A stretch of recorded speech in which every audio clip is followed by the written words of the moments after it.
Oi, gente. Hoje eu vou fazer uma transmissão do show da Xbox na Gamescom. Nós vamos ver provavelmente o lançamento, a data de lançamento do Halo Infinite, entre outros detalhes, né? Eu vou aqui tentar compartilhar com vocês a transmissão, o link da transmissão.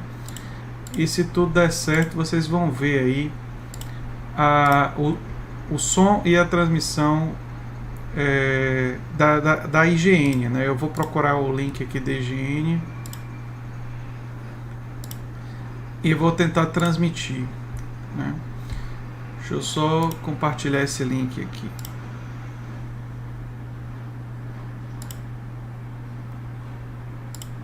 IGN live streaming.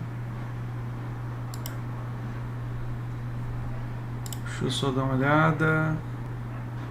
Acho que está compartilhando, né? Agora eu queria saber de vocês se o som está pegando ok, né? Deixa eu só dar uma olhada aqui.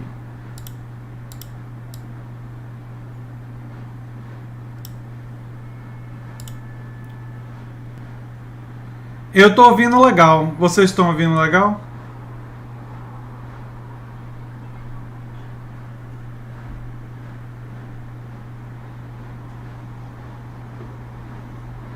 Acho que o interesse na Gamescom é menor.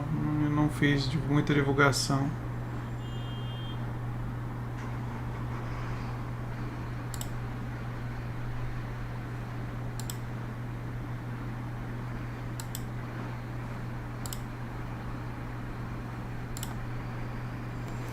Eu vou assistir aqui e tecer alguns comentários.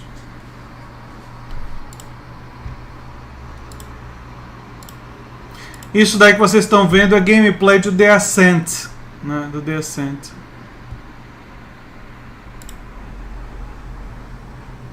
Ah, eu esqueci de olhar se estava compartilhando o som. Pera aí.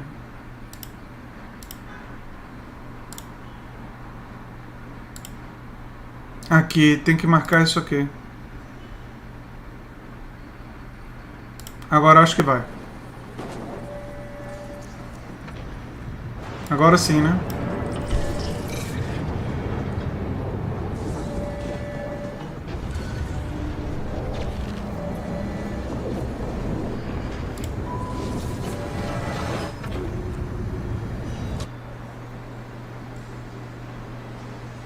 Acho que eu vou fazer uma divulgaçãozinha no meu canal principal rapidinho.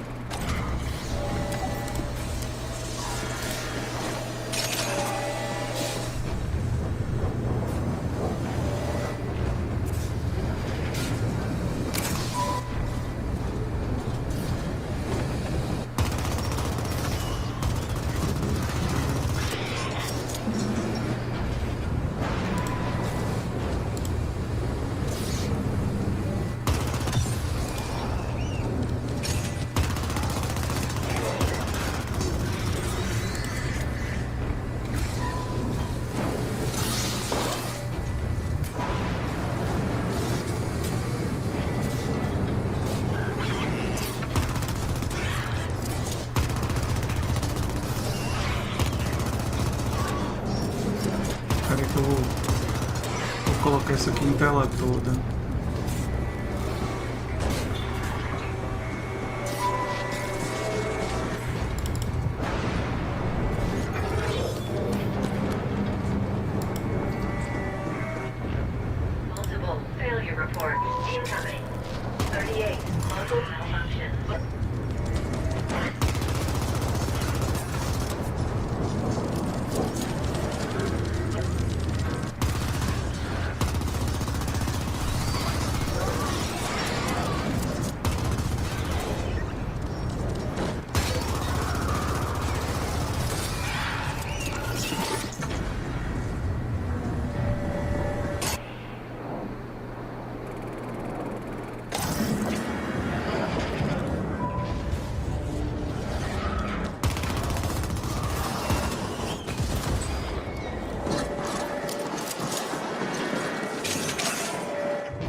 Oi, gente.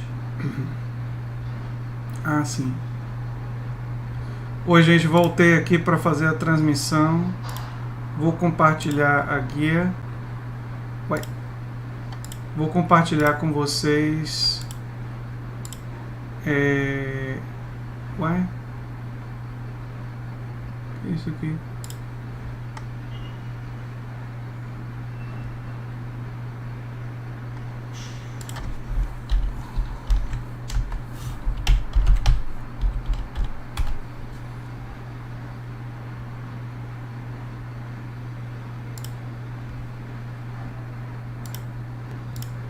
Meu Deus, estava um som horroroso. Estava altíssimo. Agora eu vou conseguir compartilhar, né?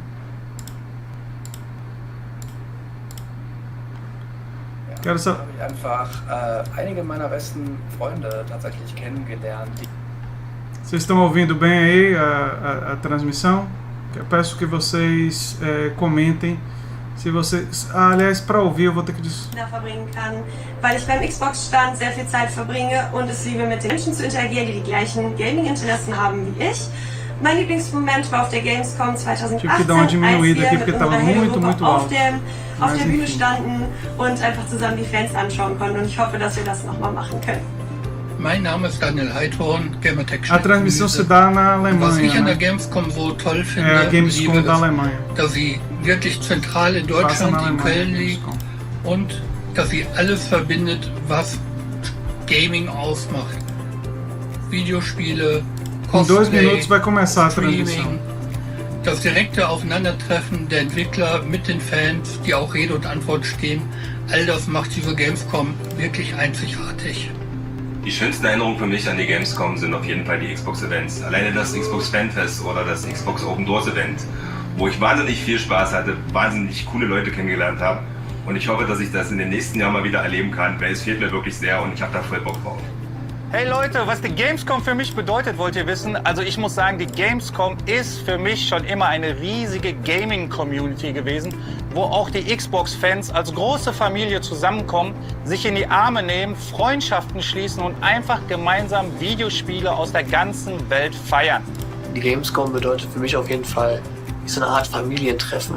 Es sind einfach so viele gleichgesinnte Leute da, die alle Bock auf neue Games haben, generell dem Gaming unterliegen sind quasi. Und dass man die ganzen Leute trifft, die Spiele betesten kann, die Community, die man eventuell so kennt. Ein Riesentreffen von Gleichgesinnten, die alle Bock auf das Gleiche haben. Das ist für mich Gamescom. Hey, ich bin Roberta. Die Gamescom ist persönlich für mich ein Event, auf das ich mich jedes Jahr freue. Ich war 2012 das erste Mal da. Und was soll ich sagen? Ich bin seitdem ein Dauergast geworden. Ich nehme jedes Jahr Urlaub, weil es einfach megamäßig Spaß macht, dahin zu fahren.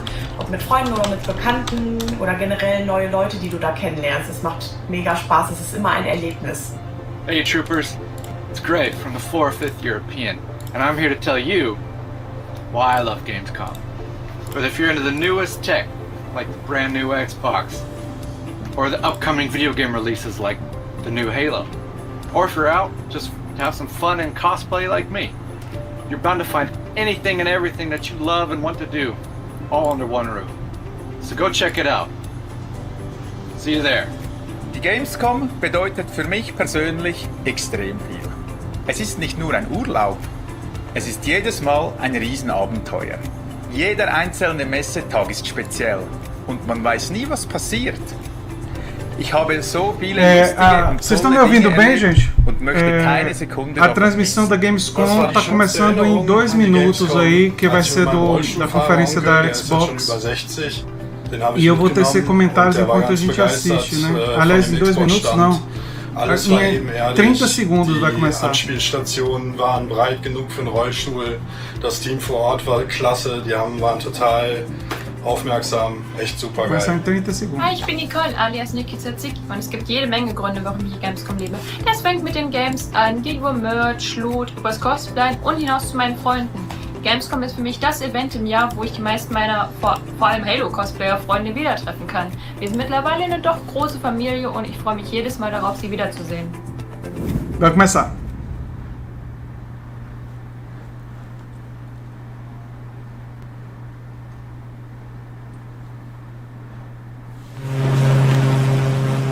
Microsoft Flight Simulator.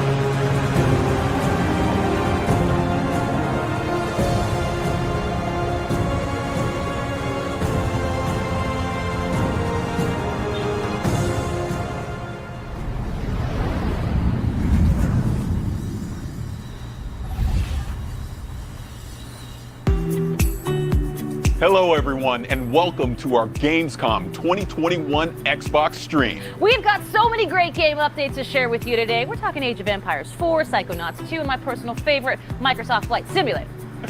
Later on, we'll take an extended look at Forza Horizon 5. There's so much going into this, and Playground Games' vision of Mexico is muy, muy bonito. And we'll be getting our first look at the cover car for the game, Paris. I got $5 on it being one of those electric scooters that you see piled up on the sidewalk. Will Kate win $5? I guess we're about to find out. Yes, indeed. Our Xbox Plays team will also chat with devs and deep dive into current and upcoming games all week on twitch.tv/Xbox. Let's get started with Techland and their upcoming zombie parkour sequel, Dying Light 2 Stay Human. Agora eles vão mostrar um trailer do Stay Human, né, que é Dying Light 2. Hello, I am Timon Smektawa, esse jogo estava foi adiado várias vezes, né? Animation director. Foi adiado várias vezes. We can't wait until December 7th to finally give you Dying Light 2 Stay Human, the game we have been working on really hard for the last few years. We're hoping the gameplay video you're about to watch will give you a foretaste of parkour and combat systems waiting for you in the game. And we are just about to enter the city, fighting our way through its brutal and dangerous streets. Though, as you will see in a moment, there are plenty of things you can use to your advantage. So watch closely, look for special combat and parkour moves, and check out how with just a bit of creativity you can combine the two. Ready? Let's go! Sometimes I wonder what this city looked like before all this. Probably like many others. People had their ambitions, plans, lives. Now it's all gone. The virus started it, but it was the people who made the world the way it is. This city, Villador. They tell me they had a vision. They had hope. But soon, one vision broke into many different ones.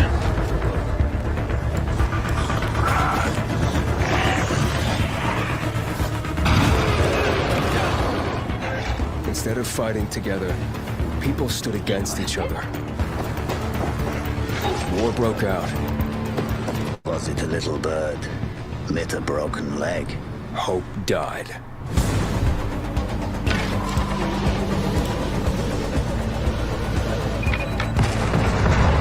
Now the city is falling.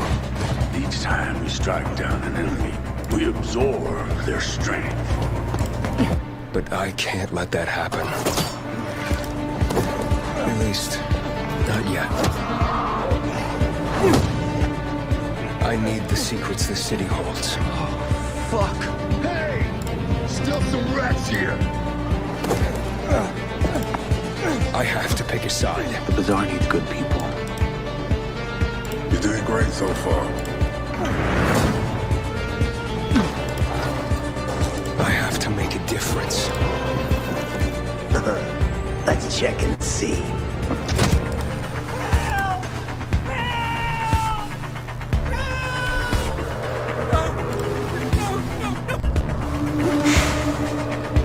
They say that great change is a series of small gestures. How about this series?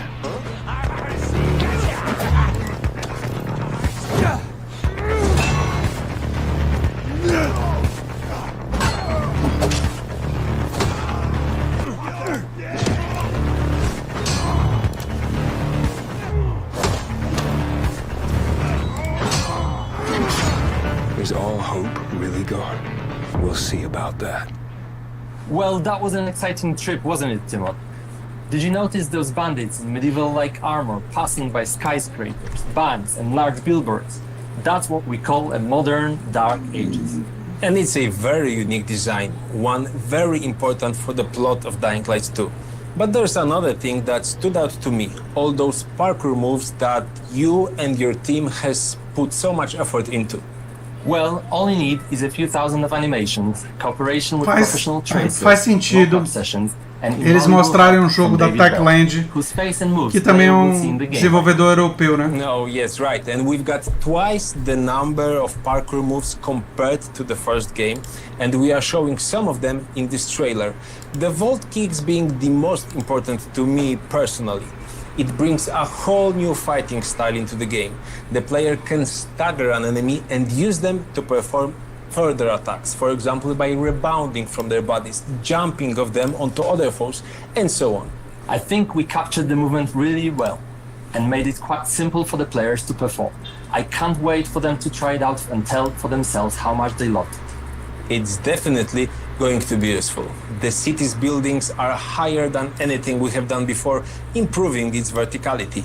Players will need to find a way to reach those tall skyscrapers and other challenging spots too. Then it's good we scattered some helpers around, like a paraglider, which can support players in both parkouring and combat. Exactly, and it's gonna do great, especially in fights against humans, which are more frequent and important than in Dying Light 1.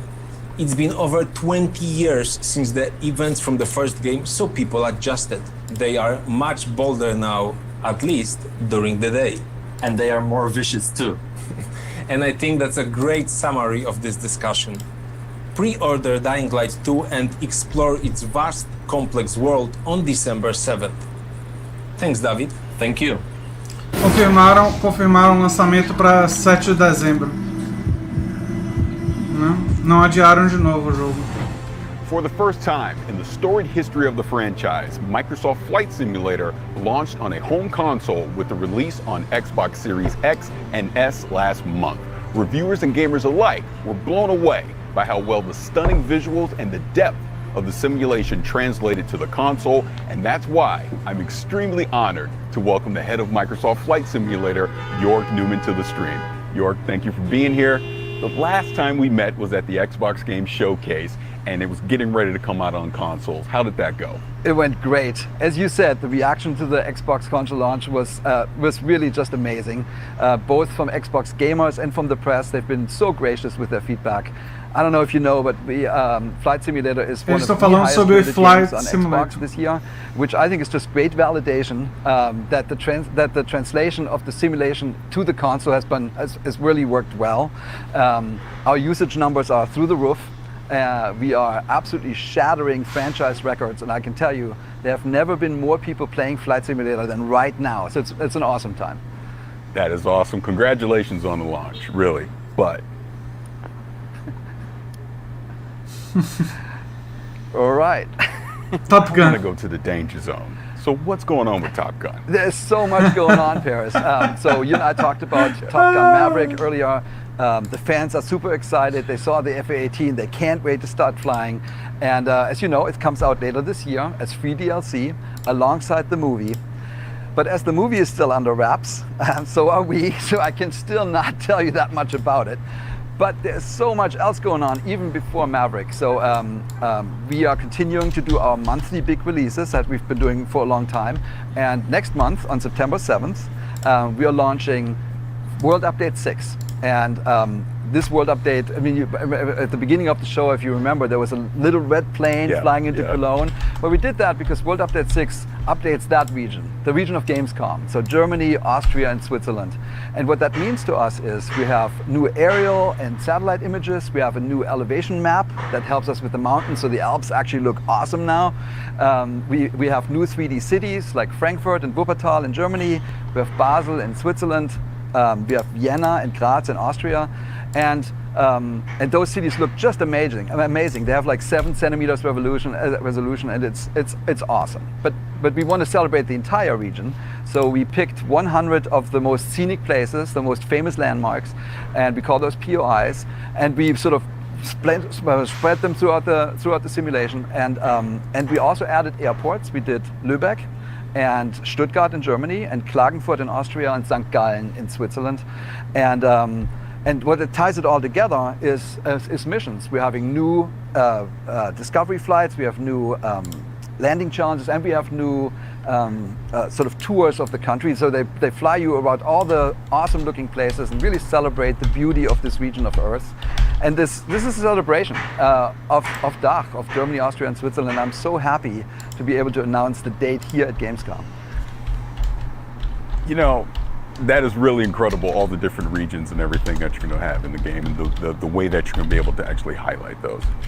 Yeah, I think it's really cool, but you know, for us, it's actually not just the region and the visuals. We talked a lot when you study aviation, when you love aviation like we do. You actually realize that a lot of regions of Earth have a very special relationship with flying, with aviation. Sometimes it's, you know, the first experiments with aircraft, or a famous pilot, or a feat of aviation, or like a local manufacturer. So we thought to ourselves, why do we not use these world updates to celebrate the planes? So we are announcing a new series.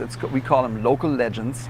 And think about that as planes that are locally well known, like in that region, but outside in the world not so much. Yeah. But why not use the world updates to highlight this, to bring these awesome machines to a worldwide audience?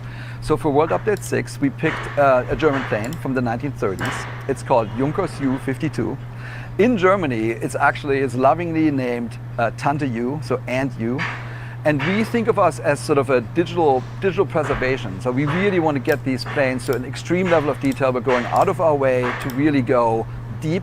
So we're doing a full scan. We take full scans of the outside and the inside, as detailed as 1 millimeter, which is as good as you can really do this. And then we're working with, for the Junkers, we work with Bernd Junkers, who is the grandson of the original creator of the plane, Hugo Junkers, and he's helping us. He had a ton of insight and materials. Then we work with an organization that is preserving one of the last surviving examples of the Junkers. So they let us scan and take photographs, and then we were lucky that to find a pilot that actually flew one of those planes while it was still flying in the real world, and he lets us know, like, is the cockpit right and the sounds right, does it feel right in the air? So we're having a blast working with these experts to really to celebrate this plane, to bring them back to life. So this is almost like you're creating like a digital museum for aviation inside Microsoft Flight Simulator. Yeah, I mean, it's basically that. Yeah. It's a museum with flyable planes. Yeah. So we're working with 40 museums around the world, and it's honestly one of the funnest parts of the job. You end up working with these curators of planes. These are their babies, and they sort of see the tooth of time in the world sort of nagging on their remaining planes, and they're so happy when we come in with our scanning equipment, and we're basically capturing their planes. Ele está falando sobre os detalhes de como é que eles fizeram a digitalização dos aviões em Microsoft Flight Simulator. It's a great collaboration. And we're actually not just looking back in the history of aviation, we're also looking towards the future. So I have another announcement. We are working with a fascinating German company called Volocopter. Yeah. And they're making an eVTOL air taxi for urban traffic. So they have a vision of the future, how these drone-type machines basically connect people in large cities. We're working directly with the engineering team to make sure that we are capturing their plane and their aircraft perfectly in the flight simulator, and that's coming out in November. I mean, you weren't kidding when you're saying that there's a lot going on inside of Microsoft Flight Simulator. Is there anything else you want to share? Yeah, there's one more thing. Yeah. I'm so happy to announce that we've partnered with RARA. That's the Reno Air Racing Association, and every year they put on something called the Steel National Championship Air Race, and we're bringing this to Flight Simulator. So this is the fastest motorsport. This is right down your alley. It's the fastest motorsport on Earth, and I actually brought you a little trailer to look at. So race, speed, we go into the danger zone, baby. Let's go ahead and show that.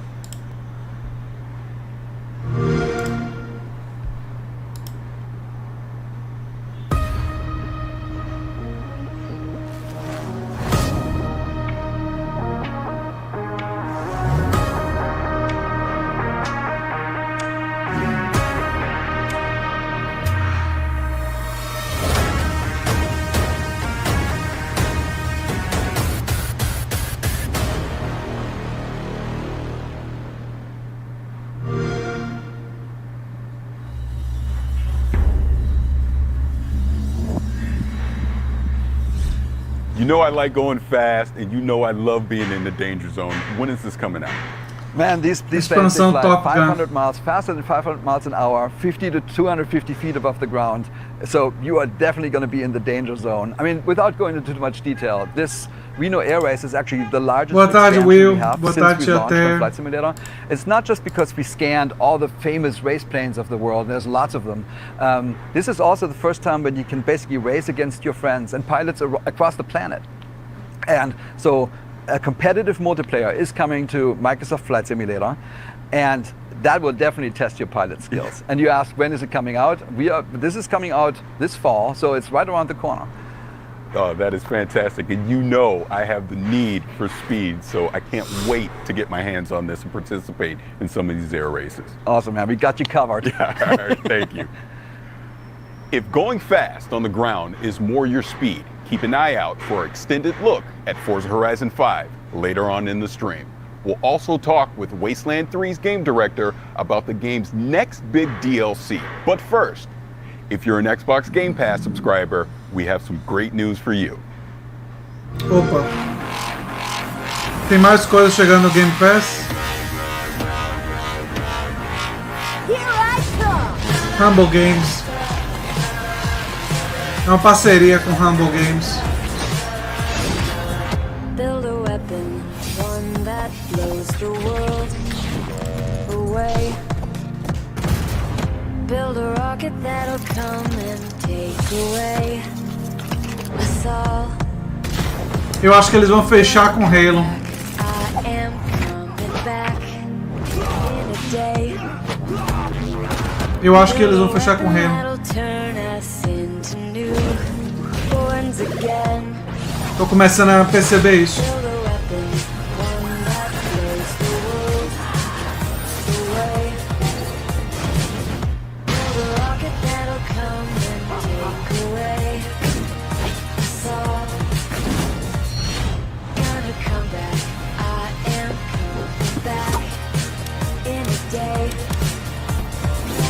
Build a weapon that'll turn us into new. Esses são jogos independentes, vão sair a maioria esse ano.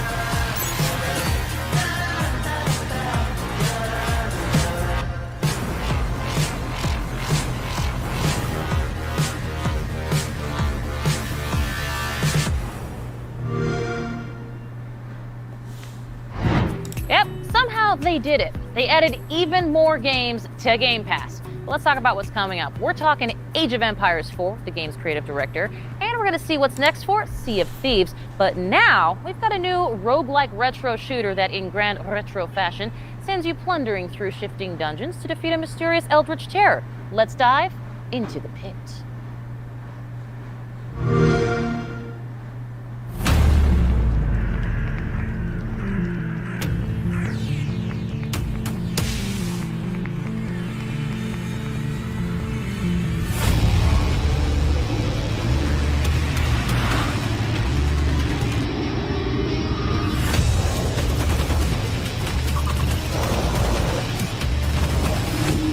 Não conhecia esse jogo, Into the Pit. Não.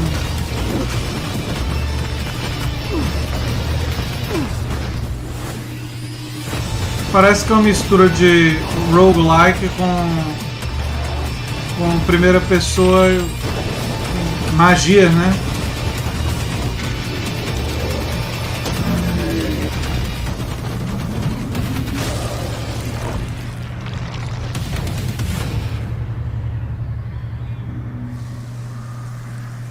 Vai entrar no Game Pass Day One. Ou seja, no primeiro dia vai estar no Game Pass. Muita coisa chegando no Game Pass no final desse ano. Well, I am here with creative director of World's Edge, Adam Eisgreen. And Adam, I'm so excited to talk H4, of course, because you've brought something a little different and very special today. Yeah, I have. So, so far we've been showing everyone kind of what Age looks like from in the game, when you're playing it. You've gotten to see a lot of footage of that. And we've also shown a little bit of our campaigns, right? Through when we unveiled the 100 Years' War and showed Joan of Arc. But we have yet another way in Age of Empires 4 that we're kind of bringing history to life that we haven't talked about yet. See, you do this to me. You put me in suspense. I want to know more, so let's go with it. Well, let's hear more. Okay, wait, you get one moment of suspense. Okay, that's enough. So what we brought today is we have these wonderful little videos that we've created that are interspersed amongst the campaign, and they're about 3 to 5 minutes each.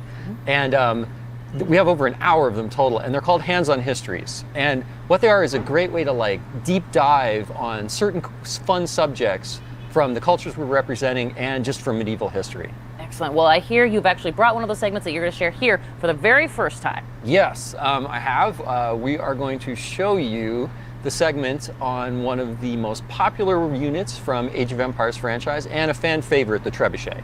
Excellent. Well, this I got to see. Let's take a look. A counterweight trebuchet was the king of all siege engines. A catapult capable of smashing down castle walls from great distances.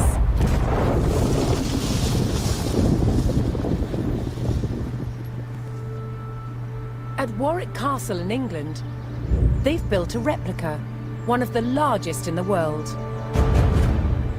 Originating in 7th century China, by the 13th century, trebuchets had evolved into devastatingly powerful weapons. Such a simple design, but so effective. It has several key features. A pivoted arm with a weight at one end, and a sling to hold the projectile at the other. To prime, the 6-ton weight is raised using tread wheels.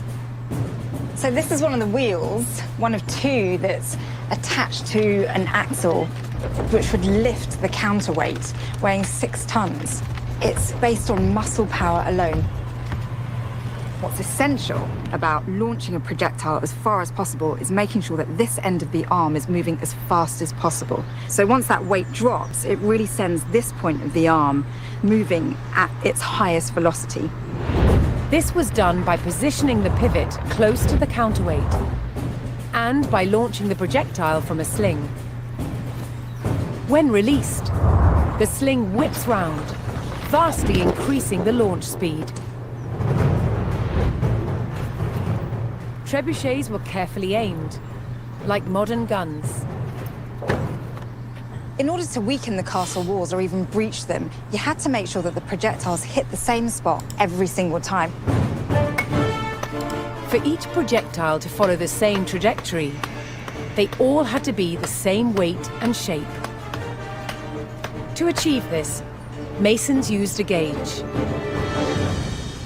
Now I'm going to load this projectile into the sling. Oh, this one must weigh about 25 kilograms, but some projectiles can get up to 150 kilograms. That's the weight of 2 men. Trebuchets were also used to throw burning tar, beehives, even dead bodies. Anything to cause maximum distress to the enemy.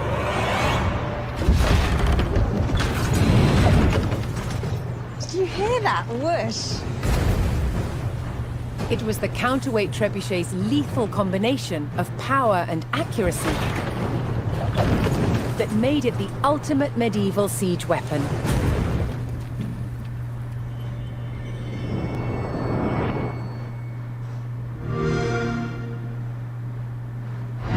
You know I'm going to say trebuchet!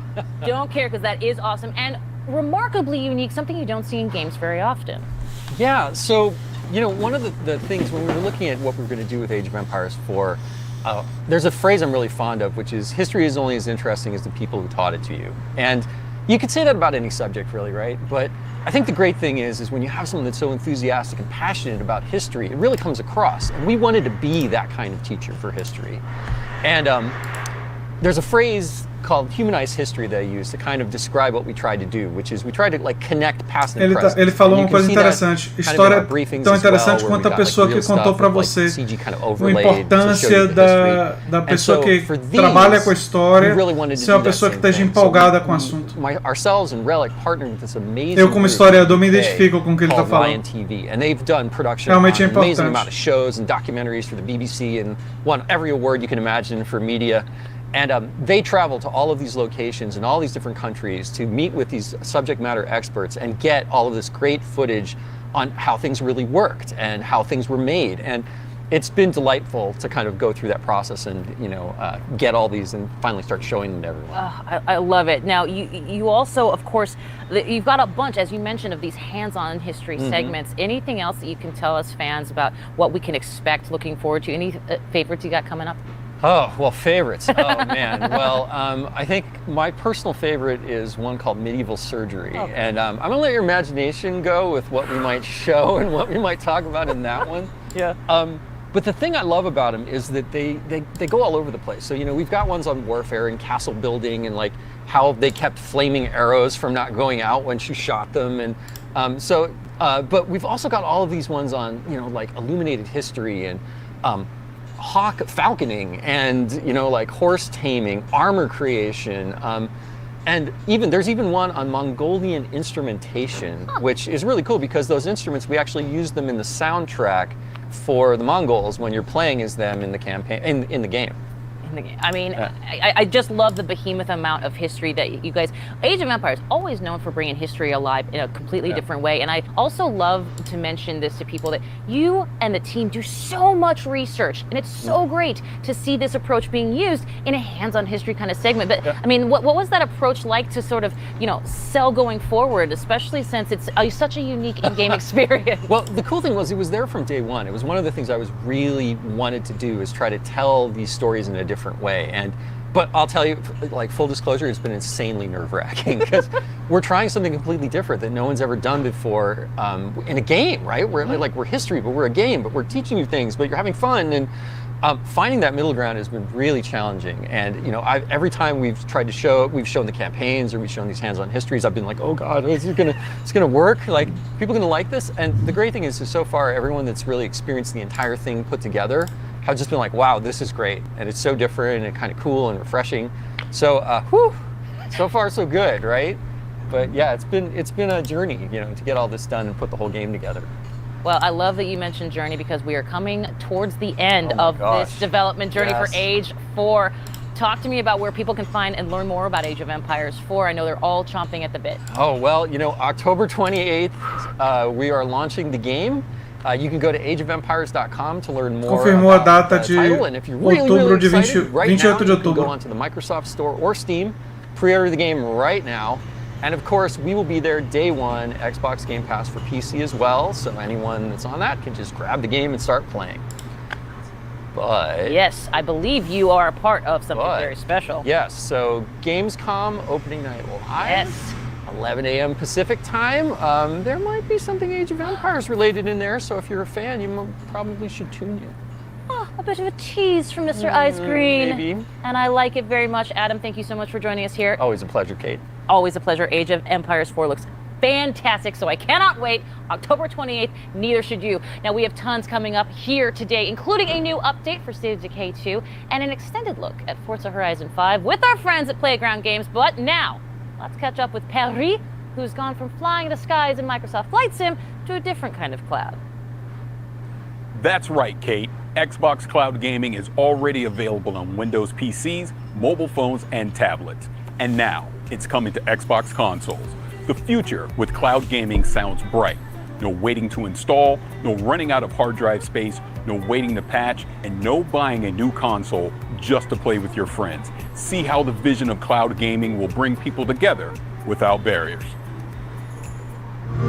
So when I think about cloud and when I think about gaming, those two sobre things Xbox together Cloud to me really show you the future where you can pick up something and you can play it anywhere and you could do it quickly.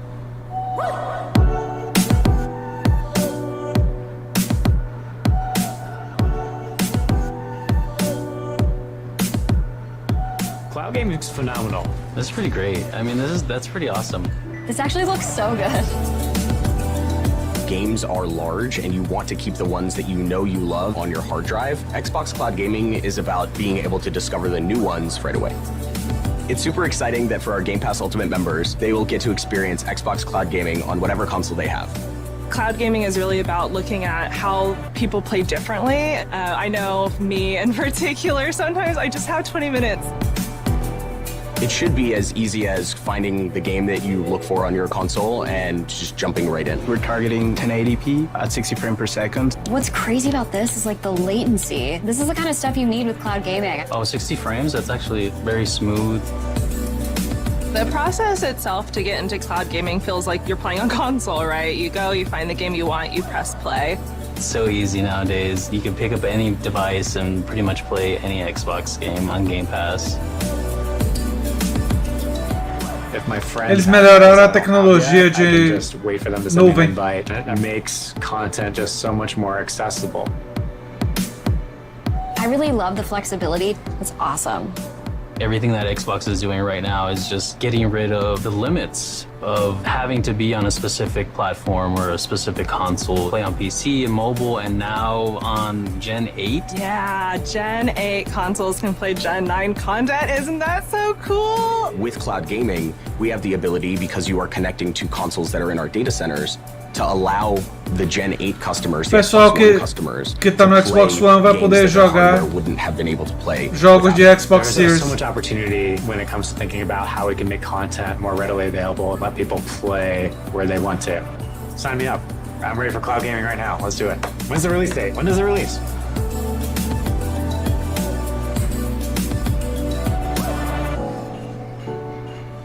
Esse final de ano vai vir.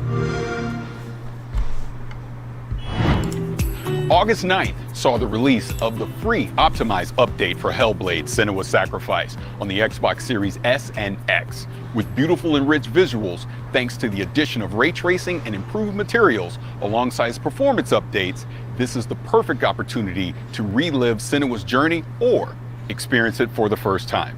And if you haven't played this, do yourself a favor, grab a pair of headphones and immerse yourself into this world. Agreed. Speaking of unique experiences on Game Pass, the Xbox Plays team will be taking a look at some ID at Xbox titles over the next few days, including 12 Minutes and The Big Con. They're also talking with developers from Halo, the Master Chief Collection, Forza Horizon 5, and Destiny 2. So join the live Q&A to get your burning questions answered. You can catch all of those streams on twitch.tv/Xbox. Speaking of Forza Horizon 5, don't forget our friends at Playground Games will give us an extended look at their monument to motoring in Mexico later on. That includes never-before-seen areas of the game map, plus cars that have never been in the Forza franchise before. I've loved everything I've seen of Forza Horizon 5 so far, and I can't wait.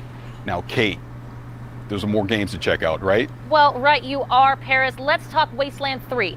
Their newest DLC introduces us to a new cult. The Cult of the Holy Detonation. The holy detonation is life. Deep within Cheyenne Mountain, we've changed. Devolved into the mutations you see before you.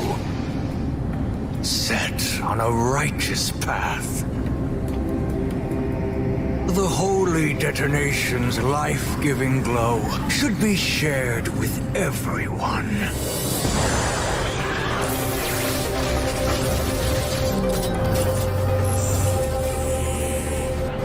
May the light of the holy detonation purify you. Join us, Rangers.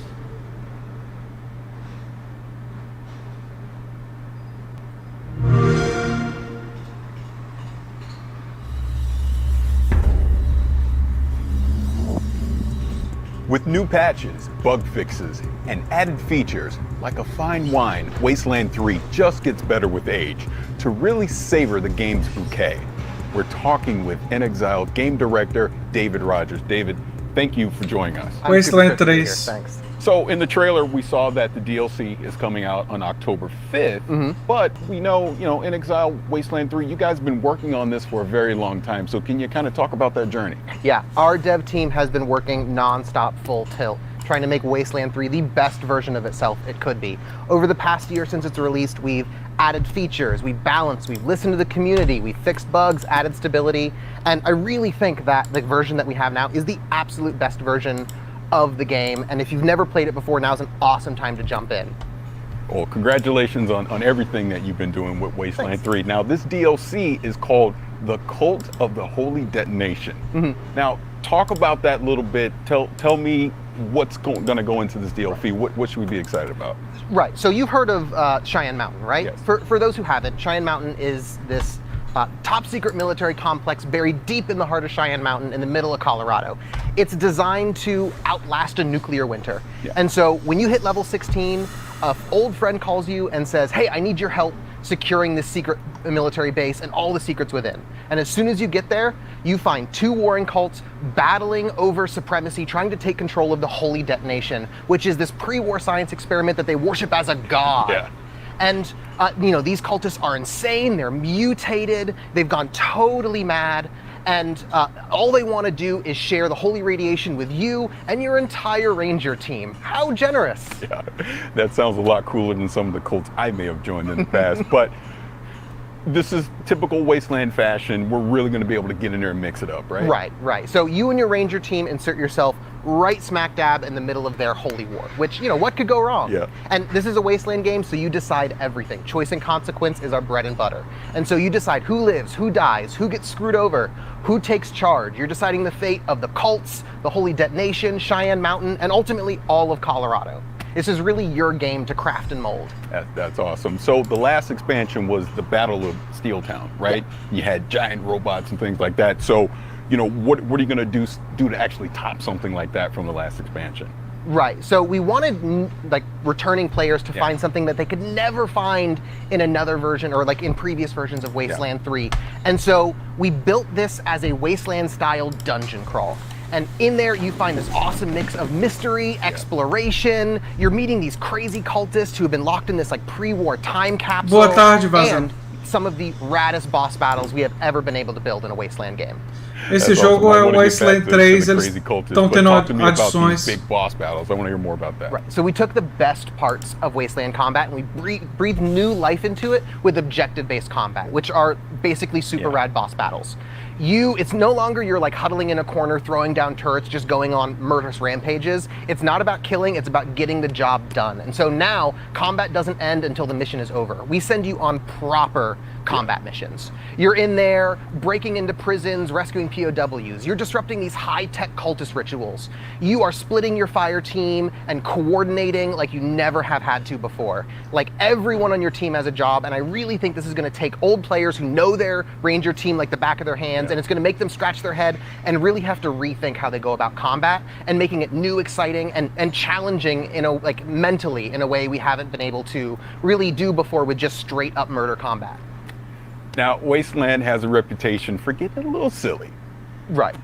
What are some of the weird characters we can expect in some of the story encounters we'll see in the game? Yeah, with this. Vaza perguntou se hoje é só Xbox. Sim, hoje é só a conferência da Xbox. Amanhã vai ter a conferência mais geral com Jeff Keighley. Mas hoje vai ser predominantemente Xbox e PC. Essa conferência é a conferência da Microsoft, né? Really letting you get deep into this weird radiation cult and let you interact with them and talk with them and tell stories and maybe even join them. Yeah. And so for instance, one of the characters you meet, one of the first cultists you meet, is this slathering beast. He's got claws and fangs and spikes jutting out, and he's drooling, but he's the nicest guy in Cheyenne Mountain. You meet him and he's like, hey guys, you should come in here and soak up some of these rads, it'll be great. Yeah. And he Sherpas you in and lets you meet the whole cult. And another one of my favorites is the Proteus. He's what you get if you took like 20 cultists and you like melted them into a big pile, kind of like I would do this with like a magnifying glass. I would like melt like army guys and like GI Joes into a big pile, and he's wet and sloppy and gross, and he's hard to understand, and he needs a translator supposedly, but he's like your #1 fan, and getting to build like this totally out there wild extreme character was a ton of fun to write for. It's a ton of fun to like explore like what makes this cult tick, and he's an absolute blast. Hell, even some of the weapons that you find in Cheyenne Mountain, they're devolved cultists. Like there's one guy and he kind of devolved into this like vomiting bagpipe creature, and he has this real like kill me vibe about him. But we get to play with these fun body horror themes that let us jackknife between sort of like dark and serious and like goofy and funny, which is a line that Wasteland really loves to ride. Like, you know, a lot of really important stuff is at stake, but you know, the Wasteland's a pretty bizarre place. Oh, I can imagine. Now, we talked before, you've been working on Wasteland 3 for a while. There's already expansions that are out there. But say I'm a new player. Say I'm watching this right now and I'm like, man, I want to get into Wasteland 3. What would you suggest for new players wanting to get into this? And like I said at the top, like Wasteland is like the best version of itself right now because of all the work we've put into it over the past year. And so you can get the whole thing with the Colorado collection. That's the base game plus Cult of the Holy Detonation and Battle of Steeltown, all for a discount. Or if you have Game Pass, you already have Wasteland 3. Just download it and play it, and then you can get both expansions with the expansion pass. That is awesome. Now, to kind of recap this a little bit, we've talked about, you know, spewing pus bags and these weird characters and the cults and the boss battles and all these really cool things that are going to be in Wasteland 3. But please remind everyone before we get out of here, when can you pick up this DLC? Right, this Work of Passion, it comes out on October 5th. We're really stoked. That is awesome. So this is the Cult of the Holy Detonation. Cult of the Holy Detonation coming October 5th. David, tá falando do DLC. Thanks, Barish. Appreciate it. De Wasteland 3. In the 3 years since its launch, Sea of Thieves has played host to some mais incredible conteúdo para Sea of Thieves, including unique ship sets inspired by games like Battletoads, State of Decay, Halo, and more. Today, we're excited to announce a brand new special event that will award players an all-new ship as a part of the latest wild crossover heading to Sea of Thieves. Better yet, this event begins tomorrow. So get ready to make some mayhem, and let's get our first look at this very special ship.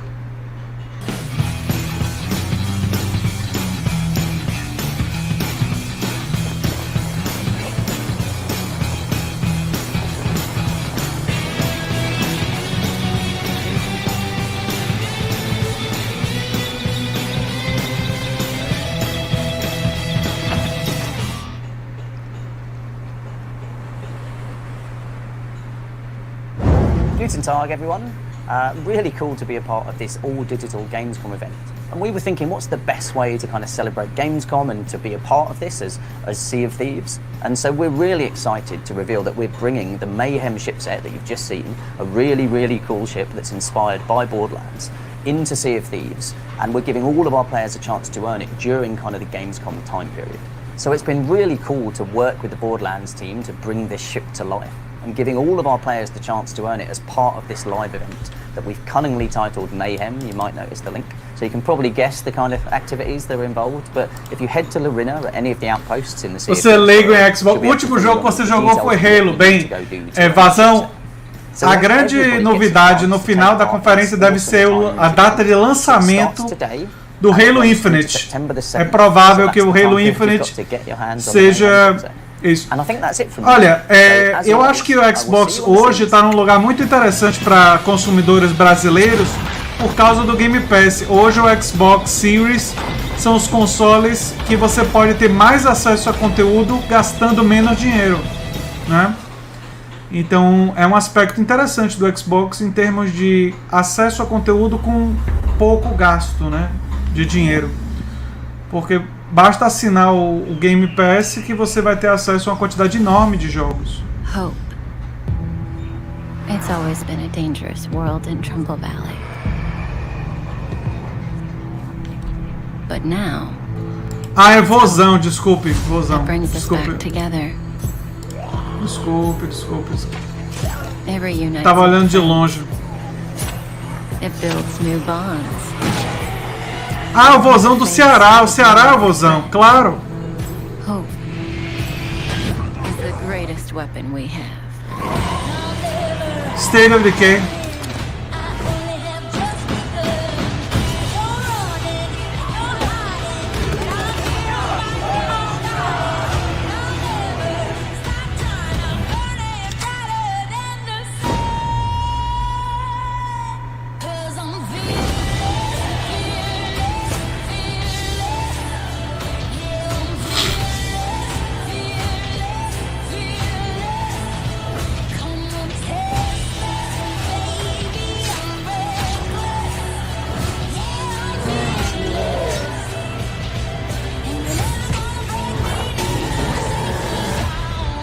Welcome back to Trumbull Valley. Uma outra expansão para State of Decay.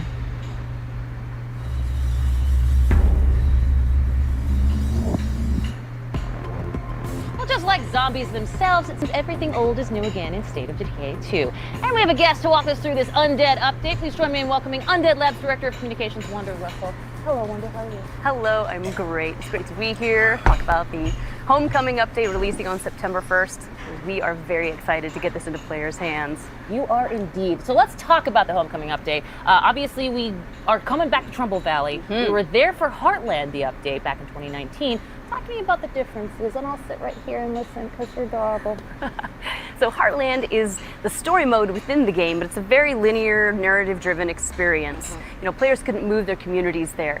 So that's all changed with the Trumbull Valley map. It is the 5th core open world map. It's fully remastered, and it expands into 2 territories that were completely inaccessible in Heartland.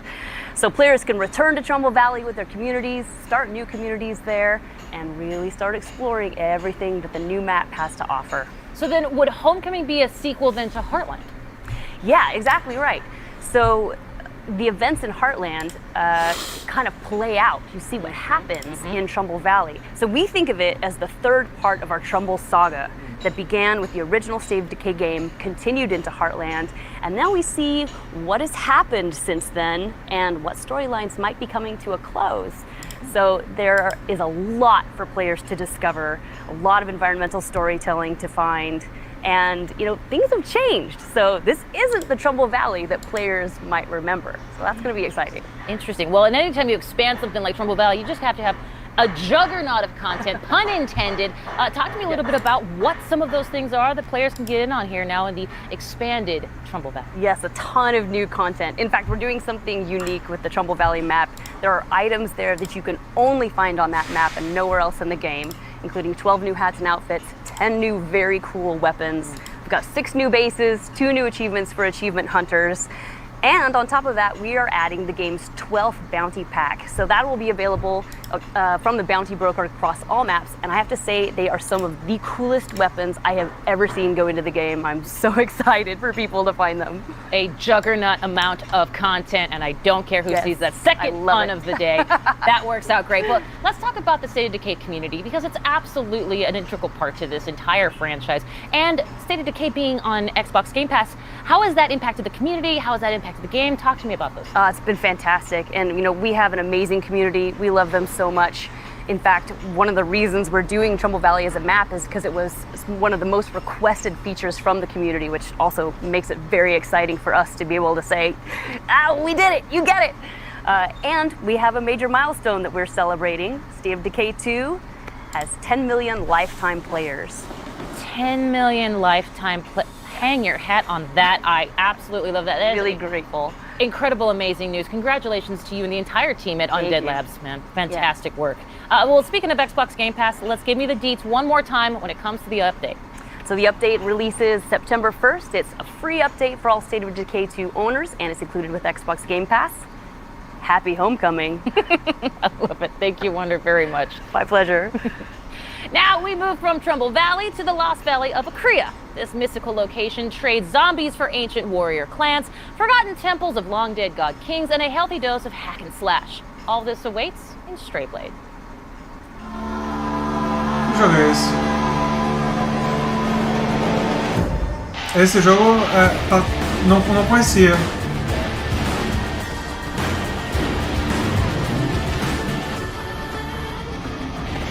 Parece ter um pouco de elemento de Dark Souls.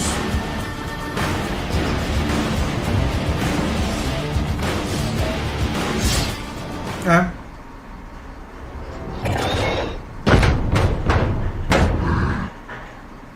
In Stray Blade, you discover the mystical lost valley of Akria, a world which ranges from overgrown temple ruins to frozen caves and winding canyons. A game world that changes based on your victories and plenty of dudes to stab in blade-to-blade combat. If that weren't enough, you even get a fuzzy little pal to help you out. Between the epic fights and this small guy, there's clearly a lot going on here. So let's hear more from Point Blank Games about Stray Blade. Hello everybody, I'm Leonard Kausch, Game Director at Point Blank Games, and today I will show you Stray Blade. Stray Blade is an action RPG where you play a rogue adventurer who is exploring the ancient valley of Akria with his companion, a witty wolf named Boji. Unveil the history of the Forgotten Valley, muster the powers of the 3 Akrian metals to restore balance to this war-torn land. That is the heart. Esse jogo foi uma surpresa. Combat and exploration are the 2 key elements of our game. Let's dive into the combat first. Our combat system merges strategic anticipation of enemy attacks with split-second blade-to-blade reactions. It is the high noon of skill-based melee weapon combat. To achieve that, we put our hearts into creating fluid, well-readable animations and epic cinematic finishes. You can choose from multiple weapon categories that can be combined to fit your playstyle. Now, let's take a look at the exploration. Akria's colorful world ranges from overgrown city ruins to frozen caves and winding canyons. Together with your companion, explore the deepest corners of an ever-changing world, bristling with adventure. Every discovery holds treasure. Find rare materials, recipes, weapons, lore pieces, and beautiful places. Change is part of your journey, where every victory impacts the world around you. When you die, time keeps moving forward. Enemies killed stay dead, new foes invade camps that you weakened, and when Boji revives you, only one thing is certain. The change you brought shapes what now awaits you. And of course, get ready for epic boss fights.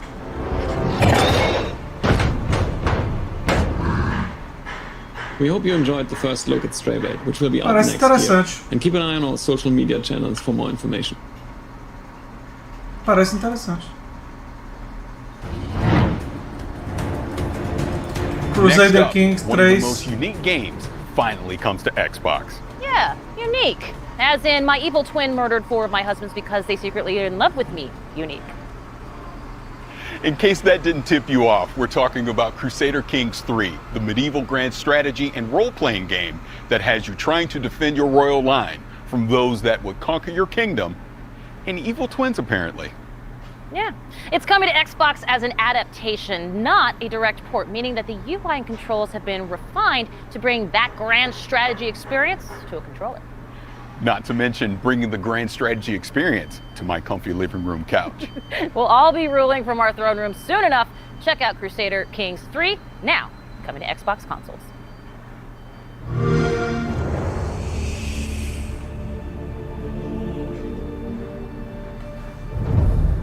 My son, we must never forget the crimes committed against us.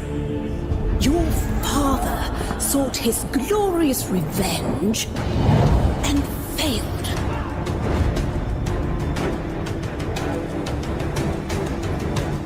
He never understood that the greatest wars are won with weddings, not warriors. With daggers, not swords.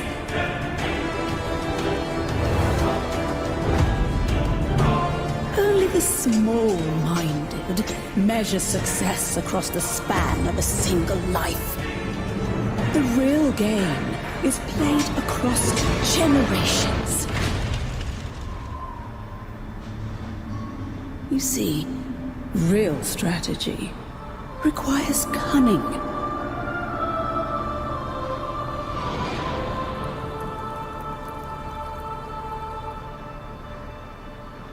Um discurso interessante, que eu entendi. Ela quis dizer que você precisa ter uma estratégia que vai além da sua própria geração, do seu próprio tempo de vida. Não pode ser apenas com espadas ou violência. Crusader Kings 3 is wild. You really haven't lived until you've made an 8-year-old the King of England. Well, it's nice to have hobbies. We've all gotten into some weird stuff this past year. Weird like diving into people's brains and exploring their mental universes projected into a psychedelic 60s wonderland? Psychonauts 2. Exactly that kind of weird, which means I am so excited for Psychonauts to finally get a sequel. It has been so long. There really is something special about Psychonauts, isn't it? There really is indeed. Now, think about this. 2005, when Psychonauts originally came out, was a different time for gaming. Most of the biggest games that year were talking Resident Evil 4, Battlefield 2, Call of Duty 2. They were great games, for sure, but they were all big, beefy shooter games. Meanwhile, Psychonauts had humor, whimsy, and surprisingly heartfelt moments. It was an oasis of color and humanity in an era when games were increasingly turning grimy, dark, and combative. Not to mention having some deceptively deep character moments. That's why the original is considered a cult classic. It has been a long time coming, and it is finally here. Enjoy this long-awaited launch trailer for Psychonauts. Well, this shouldn't take too long. Esse é jogão. Adorei o primeiro.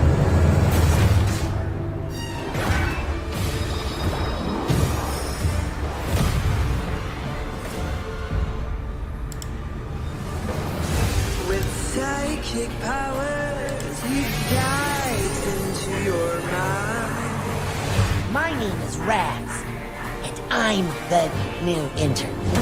And today is my first day on the job. Get ready, Rasputin.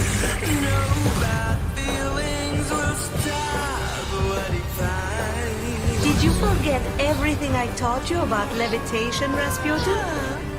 I'm not supposed to check out equipment to interns. You did what? Can we just... No. Quit picking on the new kid. We were all new once, in case you forgot. I've got eyes on the target. And I've got eyes on me. All I see is another unruly peasant. Oh boy. When man through misfires turns our world on its side. Only one man can save us. Mind reader. It wouldn't be the first time the Psychonauts underestimated Maligula's power. Fire! Leave it to me.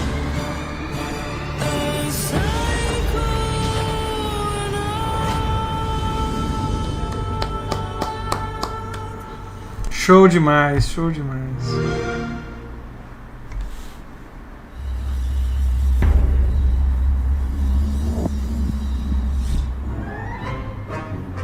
Well, it's clear I could not be more excited for Psychonauts 2 because I gotta be honest, me and that original game, we got some beef that needs settling. If you know, you know. The meat circus level, it is infamous, it is brutal, it is difficult to say the least. It's the final level of the original game that came out, and I cannot believe I'm doing the math on this one.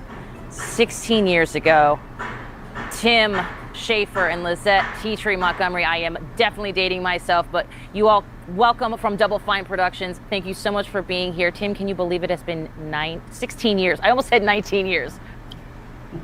Yeah, it feels like only yesterday, but it kind of was for Raz because the story picks up right where the first game left off. And even though it has been a lot of years, it's a game that matters a lot to us. We really love it here at Double Fine, and we know that a lot of fans, it meant a lot to them. And so we really want to be true to the spirit of the first game, which we were able to do because we brought back a lot of the same voice actors, and we also have a lot of people on the team here that worked on the first game, as well as bringing on a bunch of new people like Lisette. Thank you. It was really important for us to carry the legacy forward, especially the cool style of Wonk that is very prevalent in the first game. Style of Wonk. Just put it on a shirt. I'm in there for it. Let's roll it back a bit. Of course, this can be a kind of a trippy idea if you're not familiar. Psychonauts, they still jump into people's minds, I'm assuming, like the first game, right? So if a Psychonaut sort of dove into my brain, it would be like a lot of Ted Lasso quotes and French Bulldog memes. Am I correct, Tim? Yeah, that's what's fun about a Psychonauts game is that all the levels are different, just like every person is different, based on their personality. If you could jump into someone's mind, what would it look like in there? What would be the color of the sky, and like who would the monsters be? And in Psychonauts, you get to do that because Raz has the power of astral projection. And when he goes in, he gets to fight those monsters and help people deal with their nightmares and wrestle with their inner demons.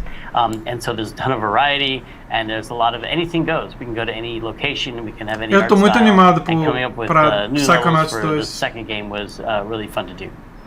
Well, I loved it from the first game, certainly, Lizette. Let's talk a little bit about how that kind of concept expresses itself in the game world. I mean, Psychonauts 2 has got it all over the place, I'm sure.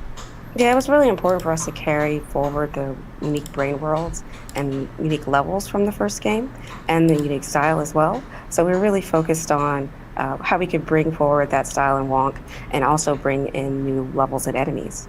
Now, of course, it wouldn't be Psychonauts without new mental demons, and I'm sure it's happening in Psychonauts 2. What does this mean? Does it mean basically is that we're finally able to slap COVID anxiety in the face?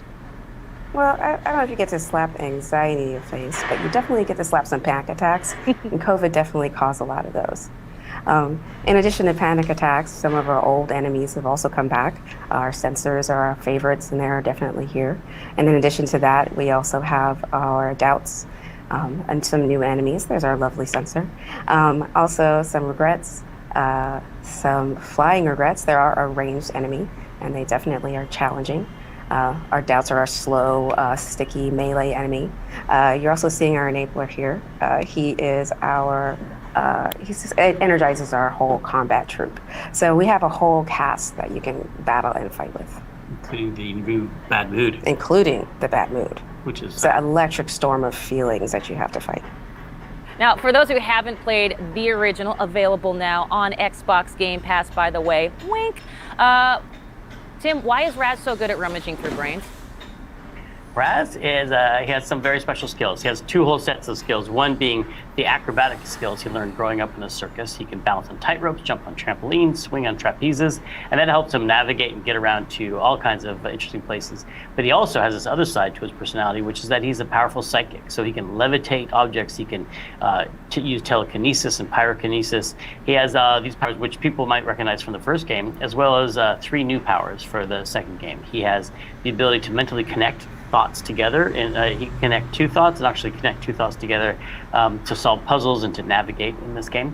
He has the power of time bubble, which is just change and slow down how things are moving by changing people's perception of time. And he also has the power of projection, which allows him to pull an archetype, a personality, out of his unconscious mind and bring it into the world that he's in, like a companion in battle or in puzzle solving. But let's talk about the story for a second, because as the original Psychonauts, we saw Raz training to be part of an organization, and now perhaps he's part of a whole organization at this point. And are there other brain agents, other Psychonauts out there that maybe grew up in a completely different circus? Yeah, we have a lot of new characters in this game. We do. We have a lot of new characters in this game. As soon as Raz arrives on the headquarters, he immediately gets introduced to the interns. And the interns quickly tell him and show him how he fits into the organization. The bottom. They're right down to the bottom. Yeah, so earn his way back to the top again. He's no longer the coolest kid in summer camp. And much to his chagrin, his entire family, his entire embarrassing circus clothes wearing family comes to visit him in front of all his new friends. And so the interns find out that he's the awkward middle child of a circus family. Each one of them has their own quirks and foibles, and some of them are even psychic. And so a lot of their story gets told in this game, including their backstory and how it relates to the foundation of the... Well, I like that. And of course,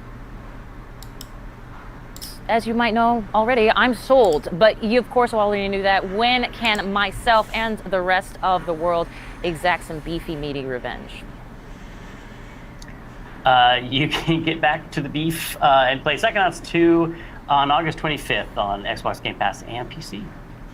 There it is. Lizette, Tim from Double Fine, thank you so much. And you know what? Extend a huge congratulations to everyone at Double Fine on the launch of Psychonauts 2. Thank you so much. We're very excited. Thank you.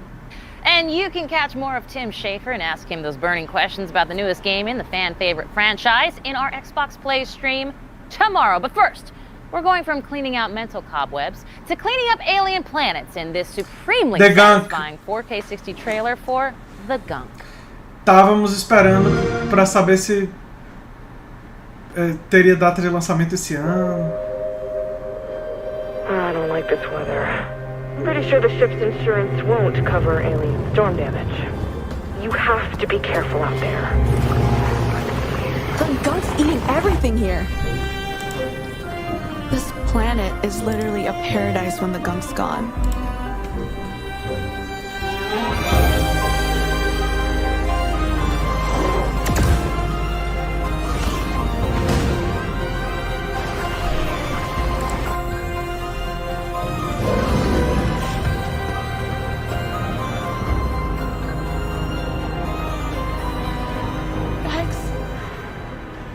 Please, Max.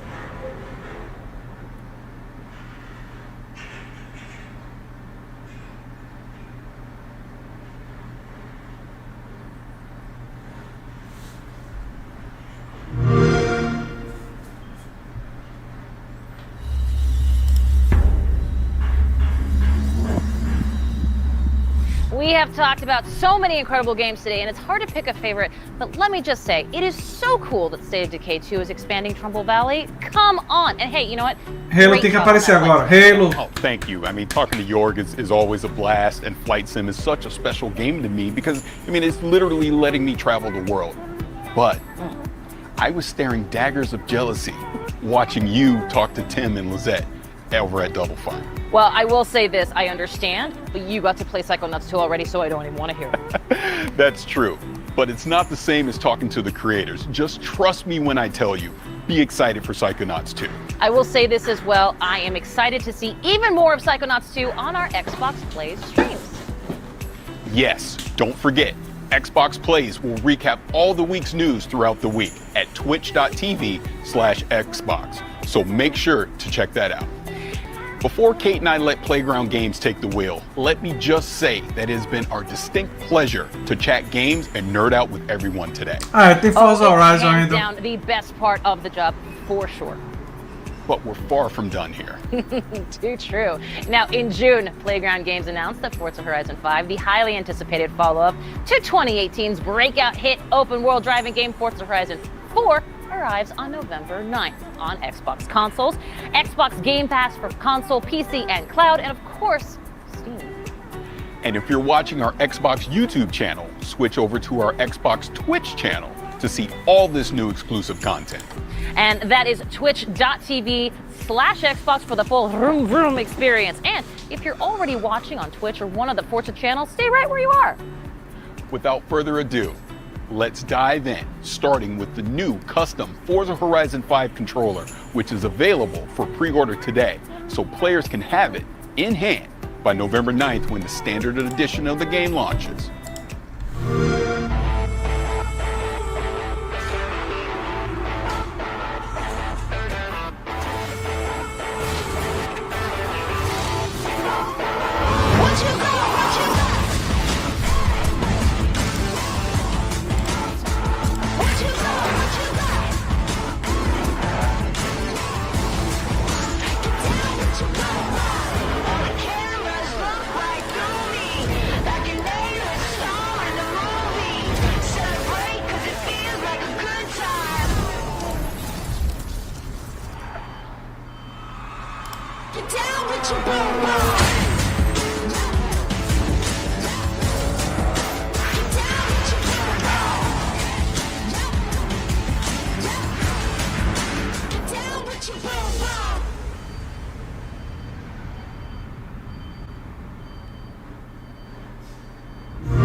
Charlie here, and I'm at Playground Games with Forza Horizon creative director Mike Brown and Forza Horizon art director Don Arcetta. Hello, everybody.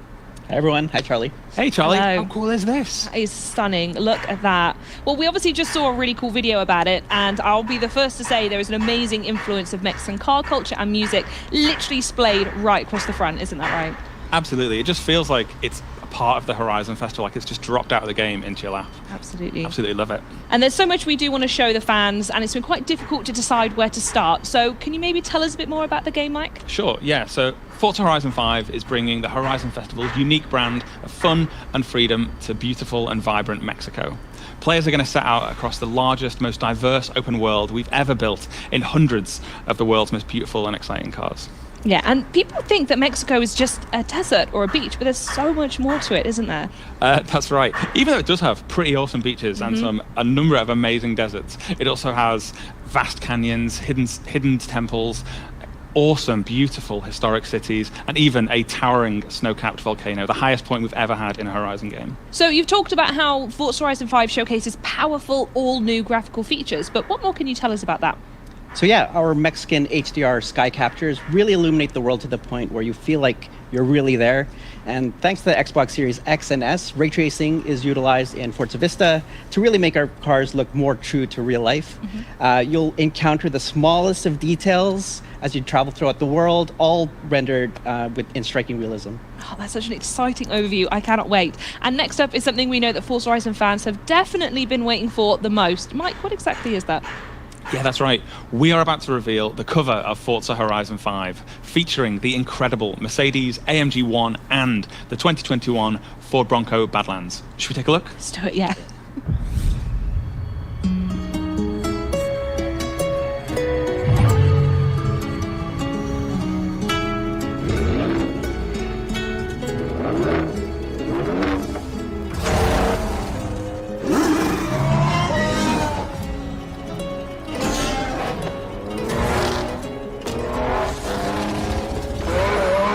Forza é pornografia de carros.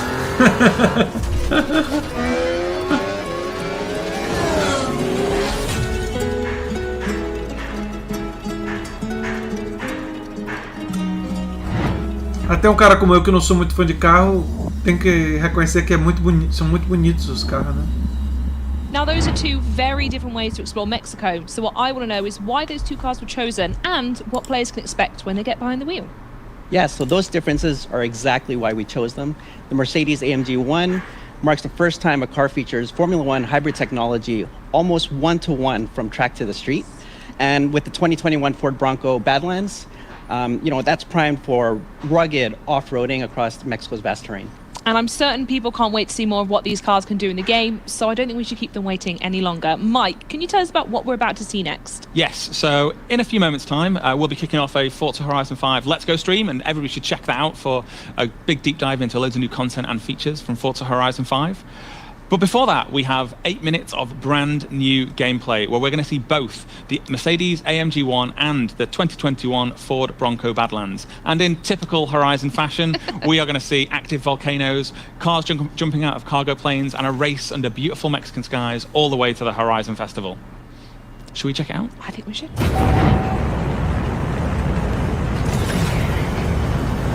Tem que fechar com Halo, tem que fechar com Halo.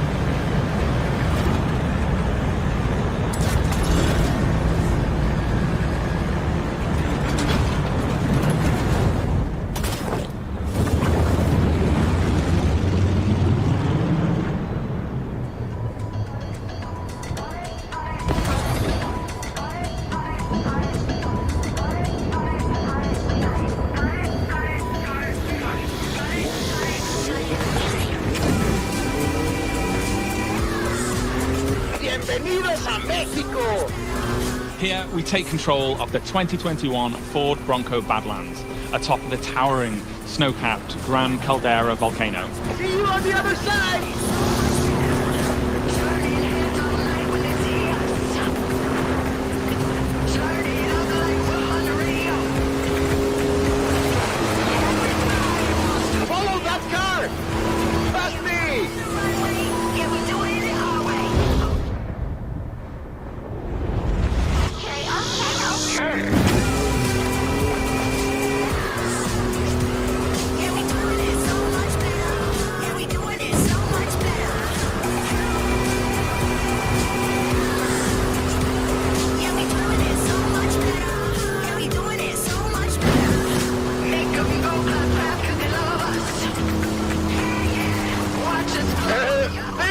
little bit of traffic ahead.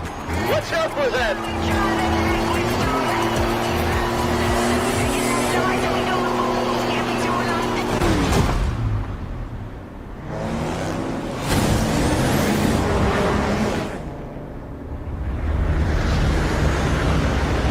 Making new friends, eh? You go enjoy yourself. I have to go make another delivery.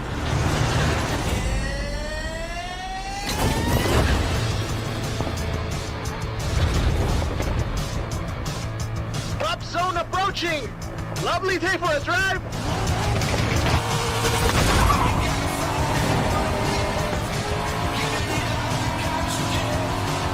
So now we see the 2020 Corvette Stingray tearing up the asphalt towards a dust storm in the Mexican farmland.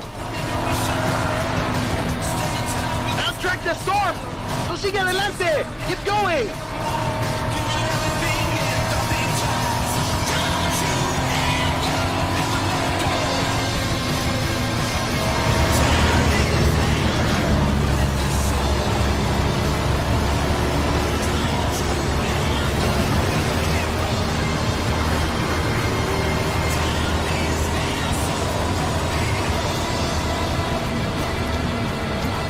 Okay! There's no other way around! We've got to go through it!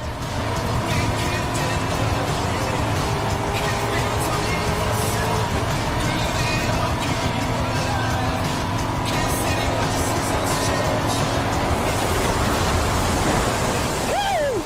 For the eye of the storm!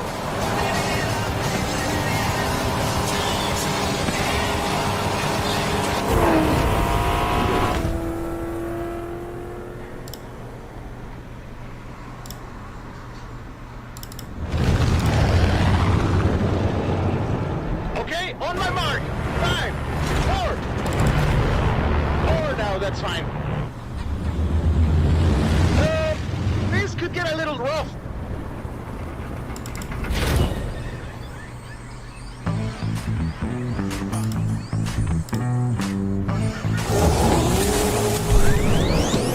Touchdown! Not even a scratch. The jungle awaits. Next up is the Porsche 911 Desert Flyer, crashing through the dense jungle tree canopy. Flamingos!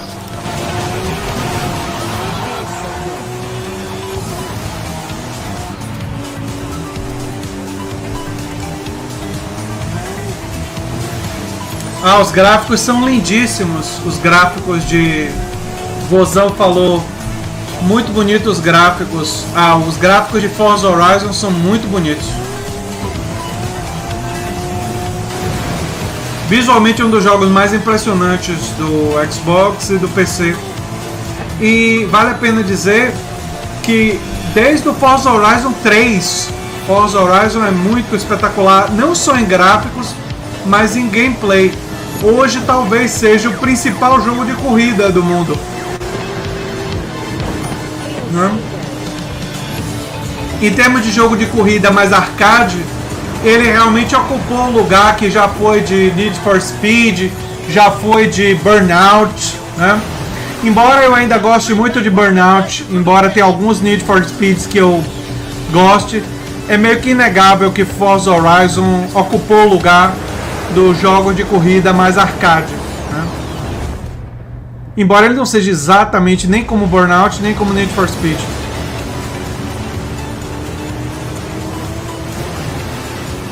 ¡Qué maravilla! You're not gonna believe your eyes when you see this. Keep going.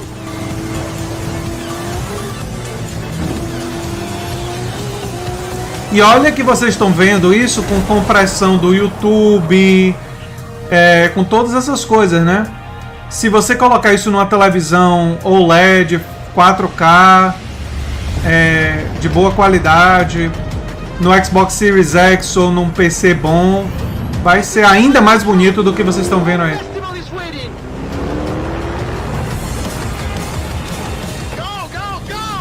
Poxa, só vai ter 10 minutos pra Halo, velho? Tô preocupado.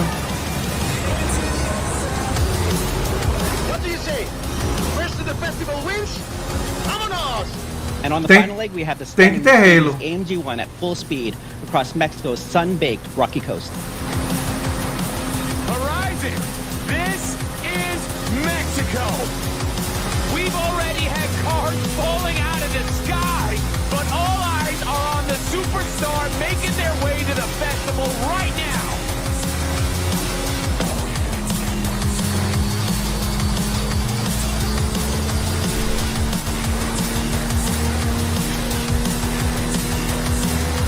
If you've just arrived at Horizon Mexico, then you are in for a treat, my friends.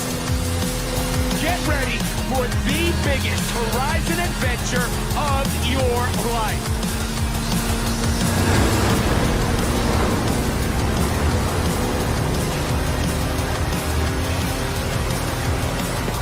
Did you hear that? Well, that is the last inbound cargo flight racing neck and neck with an AMG-1.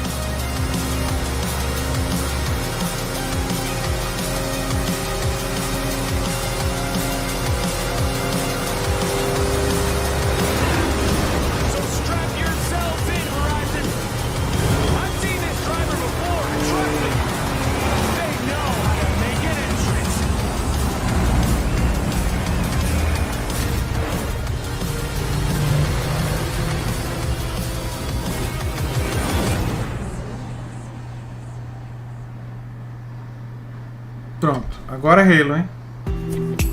O que? Não teve Halo?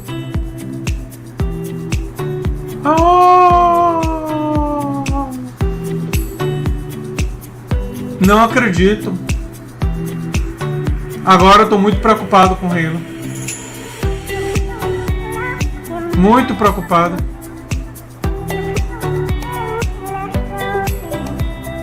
Caramba! Que coisa estranha.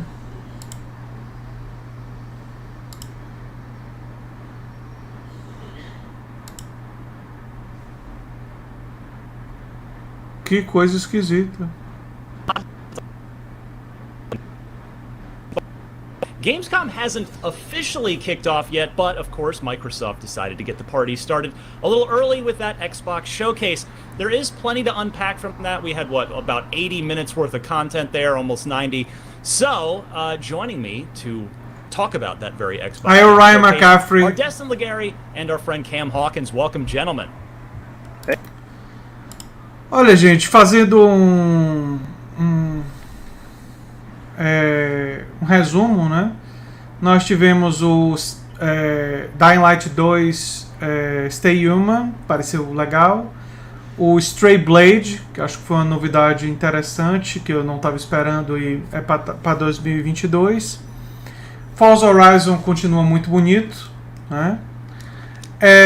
Mas realmente a coisa que mais surpreendeu na conferência foi o fato de eles não terem anunciado uma data para Halo Infinite e não ter tido um trailer da campanha do Halo Infinite. Acho que todos nós esperávamos isso e não aconteceu, né?